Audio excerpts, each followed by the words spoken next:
So last time मैंने बात की थी रेडियोएक्टिविटी के बारे में and Henry Becquerel, Pierre Curie and madam Curie got the Nobel prize for that in 1903. Then again Rutherford came. So here today I will talk about that what Rutherford did in the field of radioactivity and what he did to describe the structure of atom, where he incorporated the concept of nucleus, right. So nuclear model की एक तरह से बात हो रही थी कि because nucleus का जो कंसेप्ट था, ये न्यूक्लियर मॉडल का जो कंसेप्ट है, that was initially given by Rutherford, right. So series of experiments have been perform. So one by one करके मैं इन एक्सपेरिमेंट्स की बात करूँगा.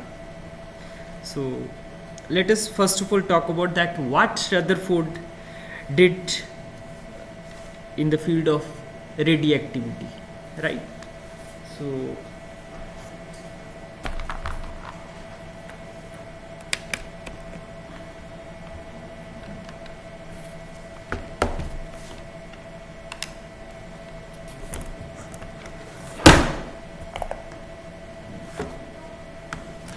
what Rutherford showed,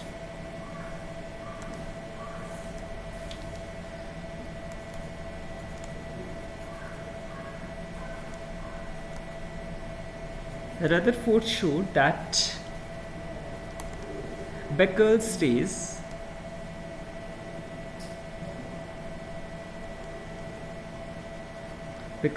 कौन सी?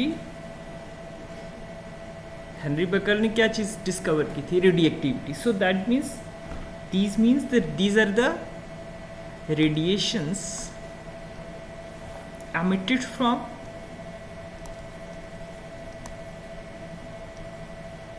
radioactive material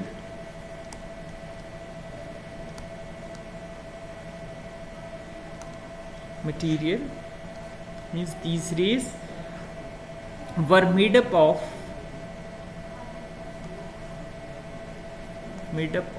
three types of radiations.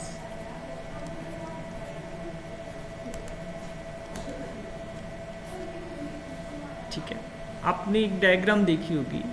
Say there is a radioactive substance here, and when we put some electric field here, say it is a positively charged plate and it is negatively charged plate.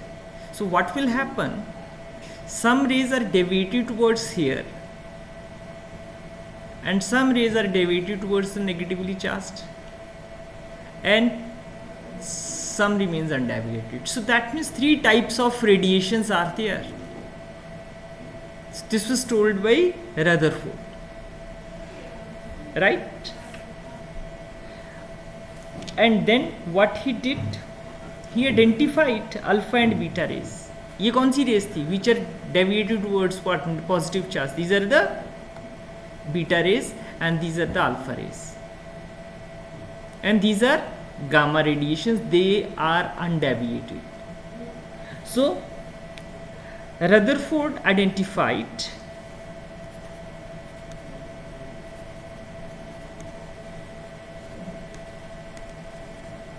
two types of radiations, or alpha and beta rays.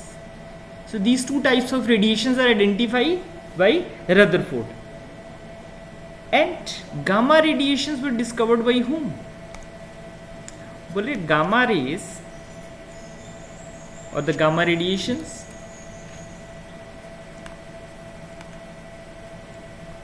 were discovered by whom? French chemist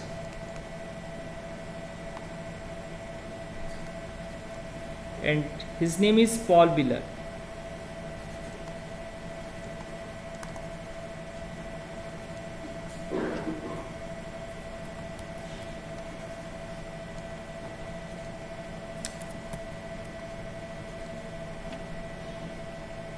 In 1900.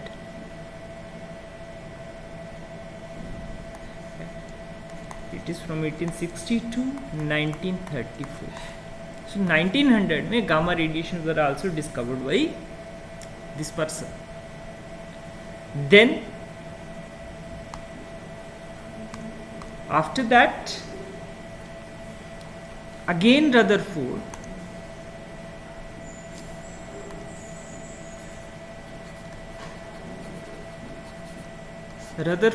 along with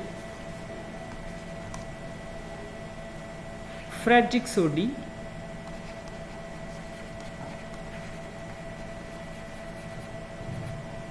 in 1877 to 1956 showed that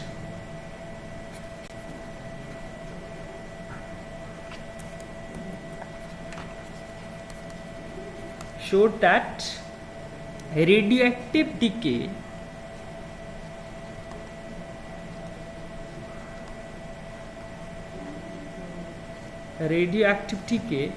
led to the transmutation of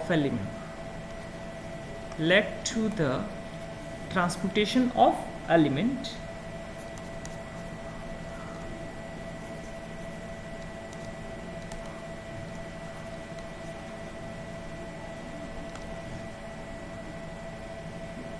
What is the meaning of a transmutation?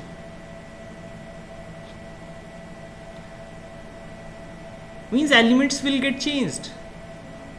Means say अगर कोई alpha particle मान लो किसी radioactive elements में से बाहर जा रहा था, तो एक नया एलिमेंट मुझे मिल रहा था जिसका न्यूक्लियर साइज 2 लेस था, बिकॉज न्यूक्लियस का नंबर चेंज हो रहा था.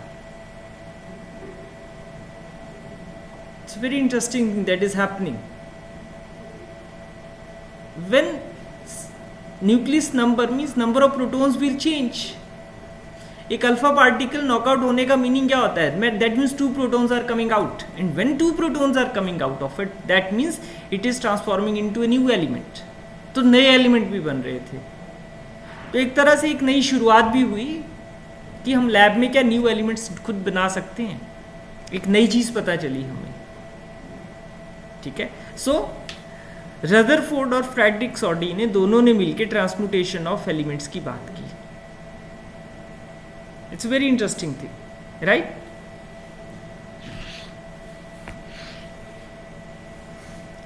और ये जो ट्रांसम्यूटेशन हो रही, दैट मीन्स जो ट्रांसफॉर्मेशन हो रही थी एक एलिमेंट से दूसरे एलिमेंट में, इसी वजह से क्या था, एक limitless energy is coming out of it. So this transmutation is the cause of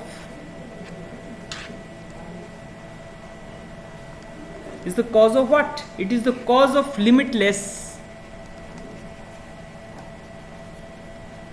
supply of energy during radioactive decay.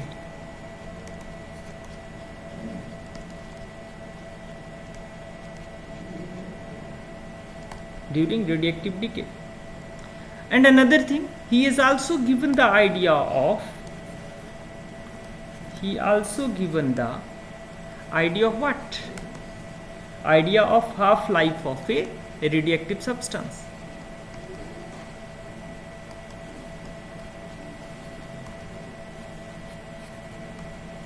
Active substance.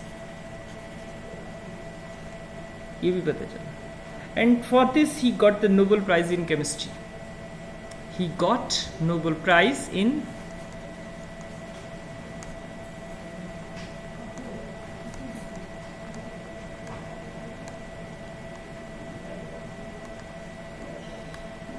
(1908). So this is the contribution in the field of radioactivity by Rutherford. But journey is not stopped. Journey of Rutherford is not stopped here. He did so many more experiments. Then after this, Rutherford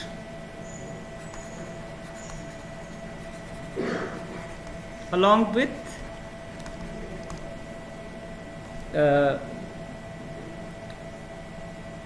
Hans Geiger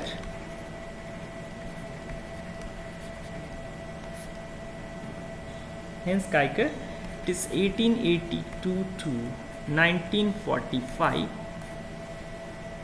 developed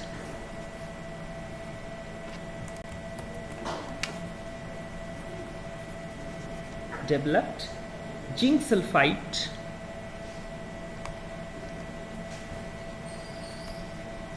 it is a scintillation screen.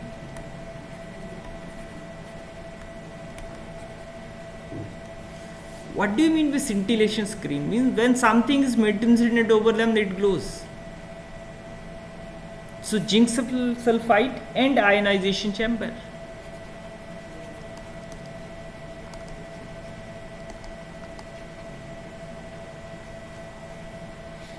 To count alpha particles.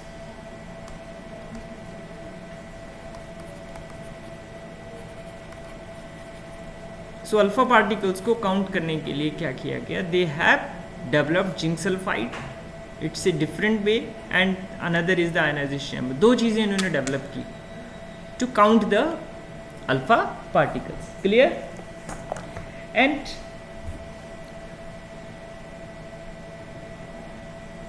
on the basis of his observations, Rutherford also decided that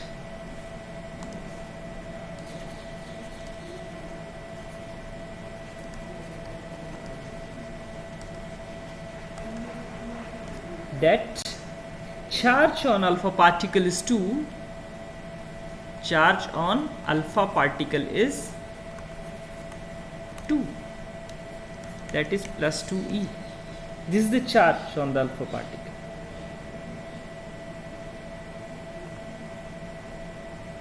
Later on, in 1907, Rutherford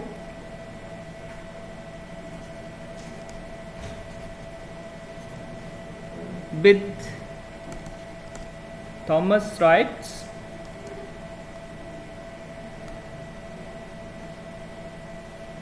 proves that alpha particles are ionized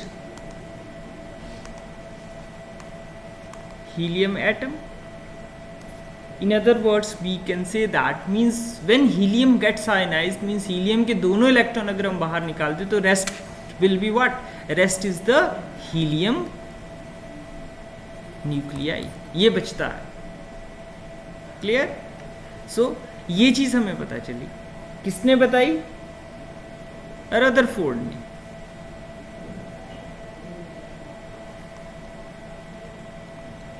सो बहुत ज्यादा contribution रहा. ठीक है, ये तो आ गया ये. And he carry on his experiments atom को टेस्ट करने के लिए कि क्या होगा. Because there is another person who has proposed the model of atom, J.J. Thomson, and the model proposed by is the plum pudding model, right? So it is the plum pudding model. तो क्या किया था? J.J. Thomson ने क्या suggest किया था? This model is suggested by J.J. Thomson. What he suggested?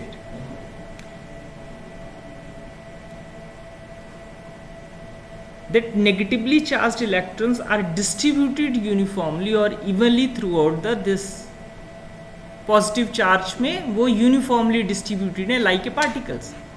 So ये क्या है? plum pudding. एक तरह से एक टाइप का केक है. केक के बीच में पुडिंग्स डाली हुई हैं. ठीक है, तो ये जैसे ये वाला पोर्शन है, ये वाला पोर्शन है, ये क्या है? ये इलेक्ट्रॉन्स हैं और पूरे में यूनिफॉर्मली पॉजिटिव चार्ज जो है वो डिस्ट्रीब्यूटेड है.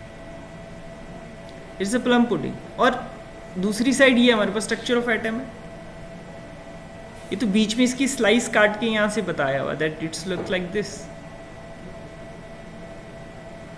So this plum pudding model was proposed by J.J. Thomson.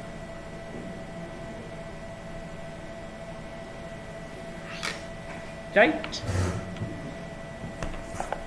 So then what Rutherford did? Rutherford tried to test it. क्या किया? अल्फा पार्टिकल्स लिए, alpha particles are the positively charge particle, और what he did, उसने बोला कि इनको मैंने इसमें से पास करना है, I have to cross these positively charge particles, and expectation क्या थी कि यूनिफॉर्मली क्रॉस कर जाएंगे, जो एक्सपेक्टेशन थी, expectation is like this, they will cross uniformly, they will cross like this, that's, but this doesn't happen. जब Rutherford ने experiment किया ये चीज नहीं हुई, something different have been happen, right? So what he did, let us have a look at that. So Rutherford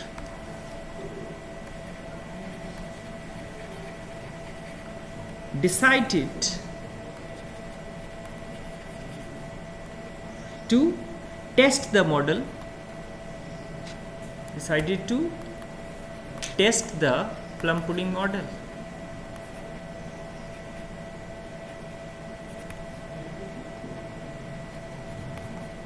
So what he did, alpha particles are emitted from some radioactive source and they are made to incident over a gold foil. ये gold foil है, it's very thin, and what he noticed, it's very interesting, mostly जो थे, mostly particles deflected थे, sorry non deflected थे, almost cross कर गए, बड़े कम जो थे वो डेविएट हुए, और बहुत ही कम थे जिन्होंने अपना पाथ, अगर ये पार्टिकल ऐसे जा रहा था उसने अपना पाथ रिबाउंड कर लिया। जो ये डिफ्लेक्टेड थी बड़े कम थे, मोस्टली वो मोस्टली नॉन डिफ्लेक्टेड थे, बहुत कम जो थे वो कुछ एंगल से डिफ्लेक्ट हुए, और बहुत ही कम थे जिन्होंने खुद को रिबाउंड कर लिया। एक्सपेक्टेशन क्या थी? एक्सपेक्टेशन ये थी कि सारे के सारे पार्टिकल्स यूनिफॉर्मली क्रॉस कर जाएंगे, या एक और चीज भी हो सकती है, एक और पॉसिबिलिटी भी है, अगर मान लो पॉजिटिव चार्ज यूनिफॉर्मली डिस्ट्रीब्यूटेड है पूरे में और नेगेटिव चार्ज है, तो जो नंबर आएगा वो चारों डायरेक्शन में यूनिफॉर्म नंबर आएगा स्क्रीन के ऊपर। एक पॉसिबिलिटी ये थी, बराबर नंबर में, बराबर अमाउंट में वो क्रॉस करेंगे हर डायरेक्शन में, क्योंकि पॉजिटिव था नेगेटिव भी था, राइट? जैसे ये आ रहे थे इस तरह से, ये नंबर बराबर, this is not happening, we are getting it different thing. वो क्या थी? वो ये थी, ठीक है। And let us try to look at their number. सो ऑब्जर्वेशंस की बात करते हैं कि इस एक्सपेरिमेंट से क्या ऑब्जर्वेशंस निकल के आई। Let us have a look at that. So पहली थी most of the alpha particles, first is, मैं इंपॉर्टेंट ऑब्जर्वेशंस की बात कर रहा हूँ और इंपॉर्टेंट कंक्लूजन्स की बात कर रहा हूँ। यहाँ पे बोल रहे हैं most of the alpha particles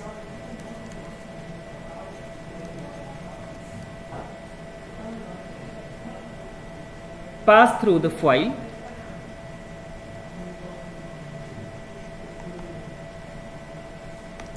without deflection.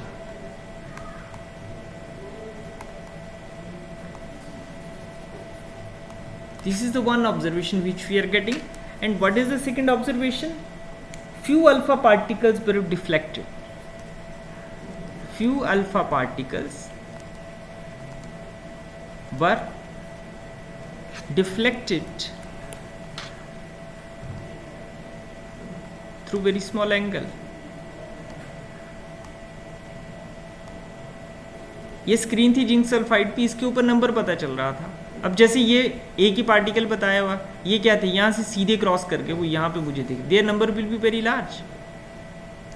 एक यहाँ पे गया, ये भी स्मॉल एंगल से डिफ्लेक्ट हुआ, बट बहुत ही कम नंबर थे, इट्स वेरी फ्यू नंबर जो रिबाउंड हुए, ठीक है। And what is that? Very few alpha particles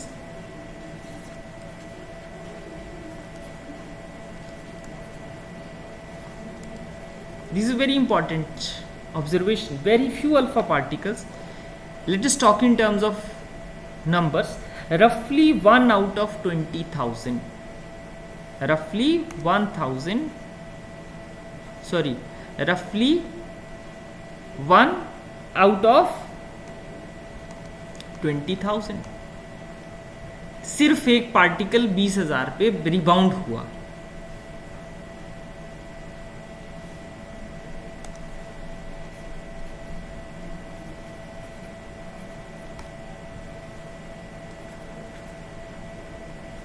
completely rebound.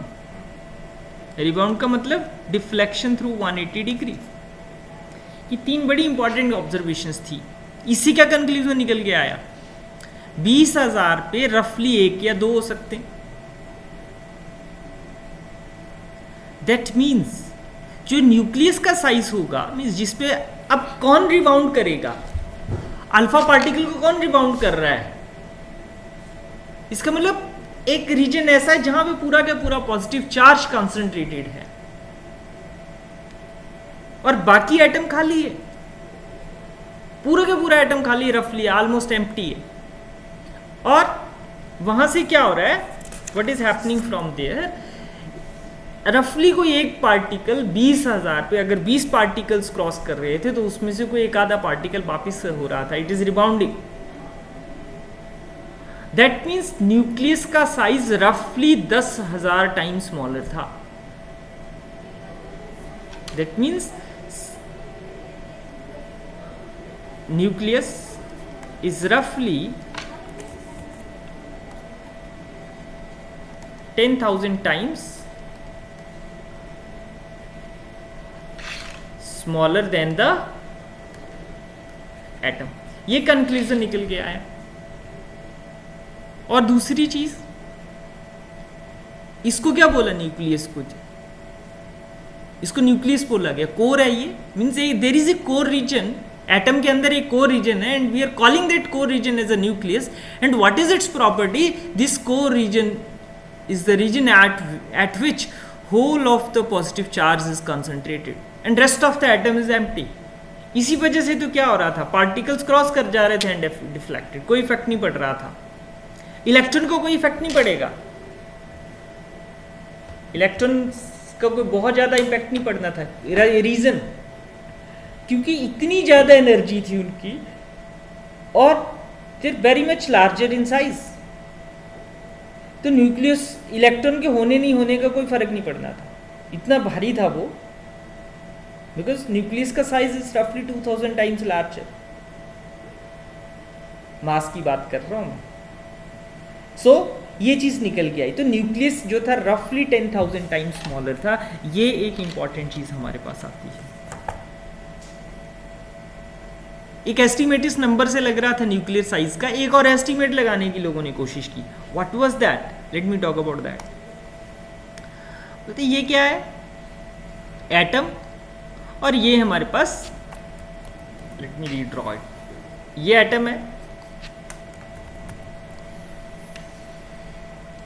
और ये इसमें न्यूक्लियस है। जेड डी इसके ऊपर चार्ज होगा प्लस जेड डी। एक अल्फा पार्टिकल आ रहा था यहां से, अगर इसकी कम एनर्जी होगी तो यहां तक जाएगा, अगर एनर्जी ज्यादा होगी इट में गो टू समवेयर हियर, और ज्यादा होगी और पास जा सकता है, बट इसको टच नहीं कभी भी करेगा। ठीक है, सो क्लोजेस्ट अप्रोच से वो रिबाउंड कर जाएगा, होगा ऐसा, जो क्लोजेस्ट अप्रोच होगी वहां तक जाने के बाद ही इट विल रिबाउंड। तो ये क्लोजेस्ट अप्रोच है। ठीक है, और इसके ऊपर कितना चार्ज था, +2e।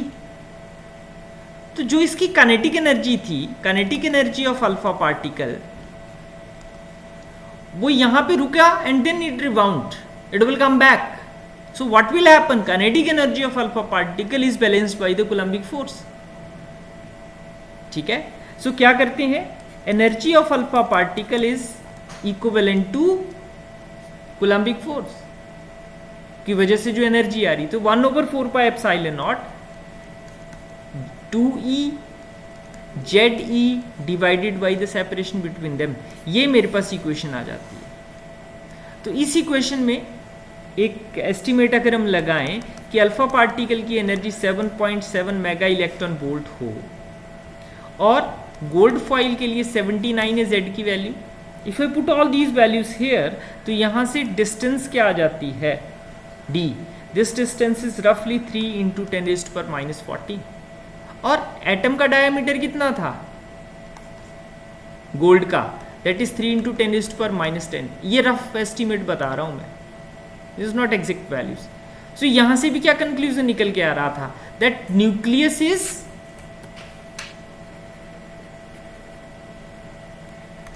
10,000 टाइम्स